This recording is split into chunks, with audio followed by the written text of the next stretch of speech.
a symphony.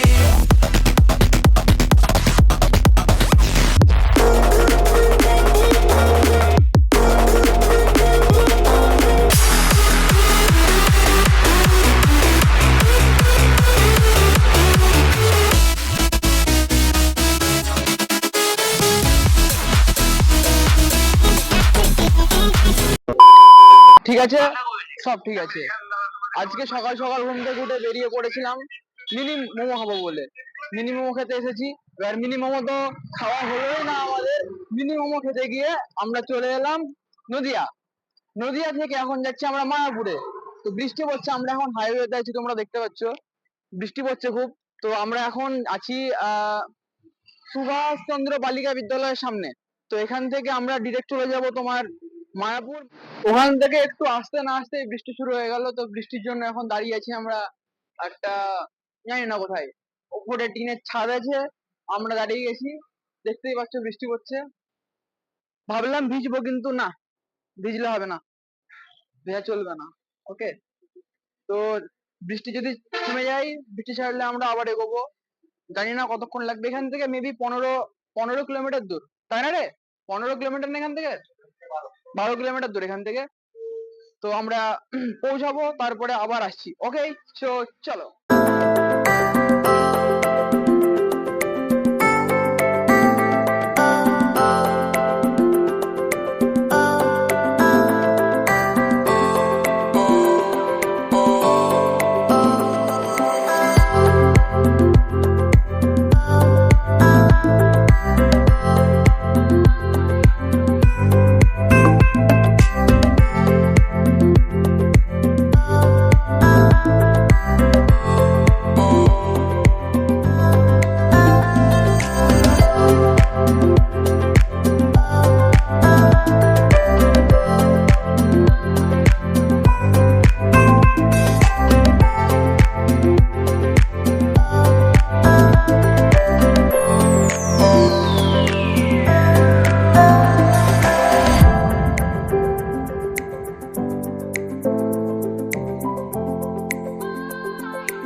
তো আমরা এখন একদম ইন ফ্রন্ট অফ ইসকনের সামনে আছি আমরা।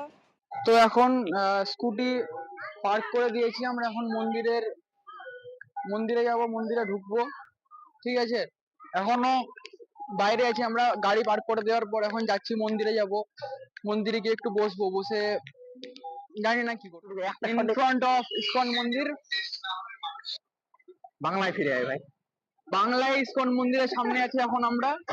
ঠিক আছে, এই যে তোমরা ইসকন মন্দির যেটা দেখছো, এটা ওয়ার্ল্ডে 1 নম্বর সব থেকে বড় মন্দির যেটাকে বলে। বিশ্বের নাম্বার 1 বিগেস্ট অফ দ্য। আর অনেকজনকে জিজ্ঞেস করলে বলতে পারে না যে মানে পুরো পৃথিবীর মধ্যে সব থেকে বড় মন্দির কোনটা, কেউ বলতে পারে না। সবাই বলে রাম মন্দির, তাই অনেকে অনেক রকম বলে, কিন্তু আসলে সেটা না। আসলে ইসকনটা তো সব থেকে বড়।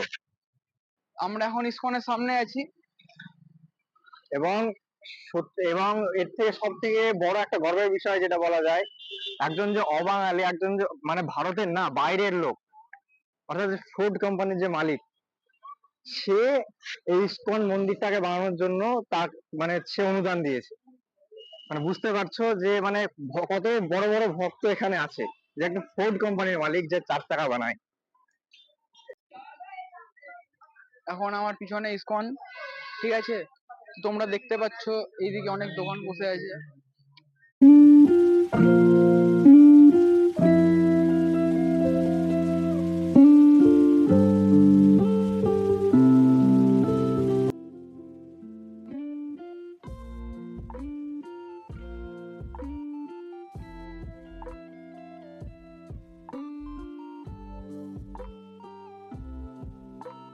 তো এখন আছি আমরা পুরো স্কনের সামনে, ঠিক আছে? স্কনের সামনে আছে তোমার 3D থিয়েটার, যেখানে তুমি অনেক কিছু এক্সপিরিয়েন্স করতে পারবে। এটা পুরো রাউন্ড শেপে আছে, তুমি ওখানে গিয়ে পুরো গ্যালাক্সি, যেটা গ্যালাক্সি হয় দেখতে পাও, ওরকম কিছু একটা ফিল করতে পারবে একদম। আমি যাইনি কোনোদিন, আমি ফার্স্ট টাইম ট্রাই করবো আজকে। তো এর পার পার্সন টিকিট হচ্ছে 40 টাকা পার হেড, এটা হচ্ছে আমাদের টিকিট, 40 টাকা পার হেড। করার পরে যদি আমাদেরকে ভেতরে ভিডিও করতে দেয় তাহলে আমরা ভেতরে ভিডিও করব, আর যদি ভেতরে ভিডিও করতে না দেয় তাহলে আমরা বাইরে এসে তোমাদেরকে বলবো যে কেমন ফিল করলাম আমরা, আমাদের ভেতরে কেমন এক্সপিরিয়েন্স হলো। তো চলো ভেতরে গিয়ে দেখা হচ্ছে, টাটা।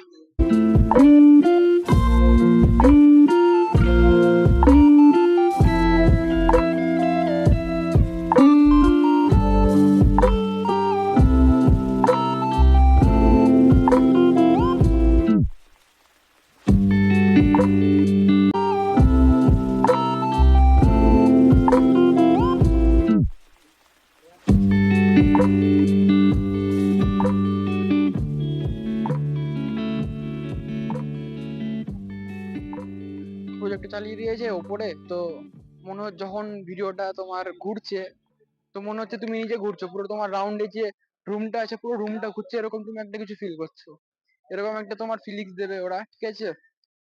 তো আমি বলবো যে ঠিক আছে, আর 40 টাকায় 30 মিনিট, ঠিক আছে, উইথ এসি। এই গরমে এই গরমে তুমি 40 টাকায় উইথ এসি থিয়েটারে বসে দেখছো। এই মন্দিরের ভেতর ঢুকবো ভুলে গেছিলাম, তোমাদের সঙ্গে বকতে বকতে আমি এক্সিট গেটের দিকে বেরিয়ে গেছি। দিয়ে পরে বলছে মন্দিরে ঢুকবে না, হ্যাঁ ঢুকবো, কোন দিক দিয়ে ঢুকবি? ওটা আবার ঘুরে যাচ্ছি। ওটা আমাকে অনেক আগে বলেছিল, আমি ভাবছি হয়তো দেরি হয়ে যাচ্ছে।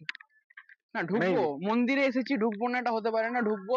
কিন্তু আমি তোমাদের সঙ্গে কথা বলতে বলতে ভুলে গেছিলাম যে হ্যাঁ ঢুকতে হবে। আমি ওখান থেকে তোমাদের সামনে যখন দেখালাম ওখান থেকে পুরো হেঁটে ওইদিকে চলে গেছিলাম এক্সিট গেটের দিকে। আমরা মন্দিরের ভেতরে ঢুকবো কিন্তু মন্দিরের ভেতর ফোন অ্যালাউ নেই, আমরা দেখাতে পারবো না তোমাদেরকে ভেতরে আমরা কি করছি। কিন্তু তোমরা আসো, এসে ঘুরে যাও। A symphony